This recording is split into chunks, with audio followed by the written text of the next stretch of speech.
আসসালামু আলাইকুম রহমতুল্লাহি ওবরকাত। আজকের আপনাদেরকে দেখাবো হিজলি শরীফ।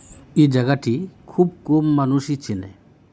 এটাকে হিজলি শরীফ এই জন্যই বলা হয়, বহু মানুষ এটাকে পবিত্র স্থান মনে করে, তাই শরীফ নামটাও তার সঙ্গে জুড়ে দিয়েছে। এটি পশ্চিমবঙ্গের পূর্ব মেদিনীপুর জেলায় অবস্থিত। এর একটু দূরেই আছে বিশাল সমুদ্র সৈকত।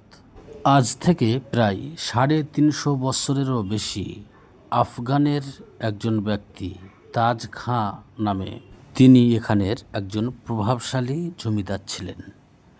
এই হিজলি শরীফ তারই স্মৃতি বহন করে।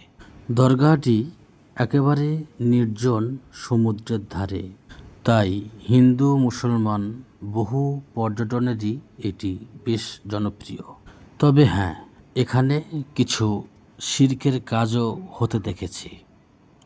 মাজারের পাশেই একটি গাছের গোড়ায় একটি লোহার মোটা, যাকে গদা বলা হয়, সেরকমই গাছের গোড়ায় একটি থাকে।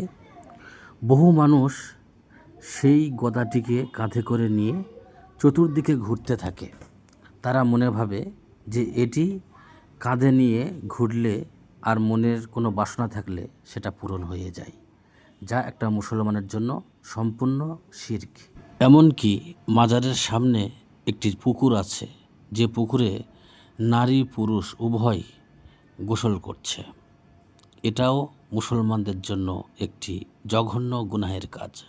মাজারটা জিয়ারত করব বলে ভিতরে ঢুকতে চেয়েছিলাম, কিন্তু দেখলাম মাজারের ভিতরে নারীদের ভিড়।